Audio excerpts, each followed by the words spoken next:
katigstugan! Uy, hindi pa Jollibee! Nalaman nga pala ng bunso kong kapatid na mataas yung mga test ni Supreme.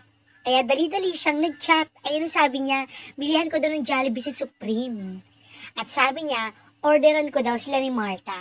Siyempre, siya daw magabayad. Sino ba naman ako para tumanggi? For your info, talent ko din yung mabilisang pag-order. Nakapag-order na nga ako, sabi niya, send ko na daw yung Gcash ko. So, sinend ko na. At ayan, in-order place ko na.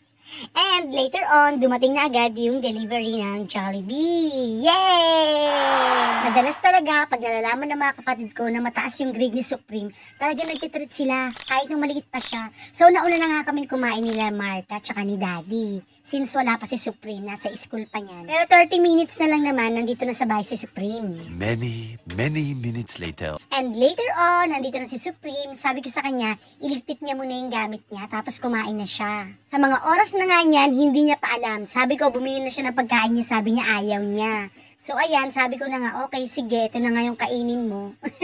Binigay ko na nga sa kanya yung kanyang Jollibee. Nagaling sa kanyang Tito Yuri. Thanks, Bunso. And ito na yung kanyang Coke float. Tuwang-tuwa yung bata. Grabe talaga yung influence ng Jollibee sa mga bata. Tuwang-tuwa pag may Jollibee. Todo isip pa siya kung sino yung nagbigay kasi ayaw ko pang sabihin yan. Kaya nag-isip talaga siya kung sino. Una pa nga niyang sinabi, si Tito Philip niya. Pero hindi naman yun. Kakabigay lang sa kanya nun. Yung pangalawang guest niya nga, nasabi niya na si Tito Yuri niya. Kaya sabi ko sa kanya, mag-thank you siya. Ayan, nag-thank you siya. Hindi lang naririnig sa video. Nakamute kasi. Ay nako, ang sarap talaga maging bata. Sana all.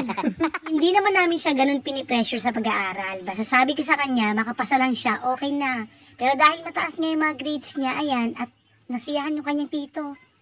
Nagpa-Jollibee sa kanya. Nadamay pa kami. Thank you.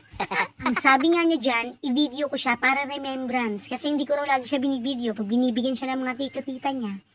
I-vlog ko daw para ito yung content ko later. Ito lang nga, i-vlog ko na ngayon. Wala naman talaga sa bokabularyo ko yung nanghihingi. Pero ayan, kusa talagang binibigay nila yan. Hindi ko hiningi yan. Swerte mo, Supreme, ikaw na.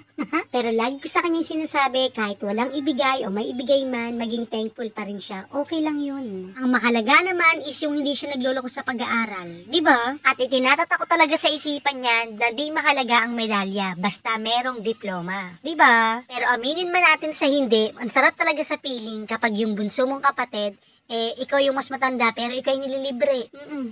Ang sabi ko nga kay Supreme, anong nararamdaman niya? Ang sabi niya, kinikilig daw siya. Ang arte. Ito rin kasing si Supreme, malapit talaga sa mga tito-tita niya. Kasi doon talaga siya lumaki bukod sa akin. Kami talaga yung magkakasama lahat.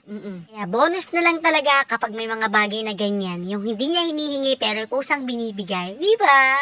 Pero kadalasan talaga sa mga bata, kapag meron kang binibigay at meron kang pasalubong, aba, feel na feel nila. No? Totoo lang talaga, ang hirap mag-book niyan dito. Kadalasan lang talaga, milk tea, pansit, mga Lazada, JNT, yung mga deliver dito. Hirap akong ipin yung Jollibee. Swear. Pinush ko lang talaga na ma-deliver yan dito dahil libre.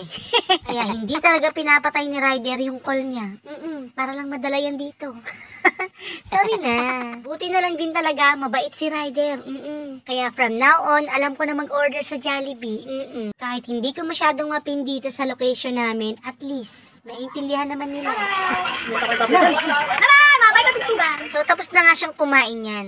Thank you so much sa treat, Bunso. Next time ulit, ha. Bye!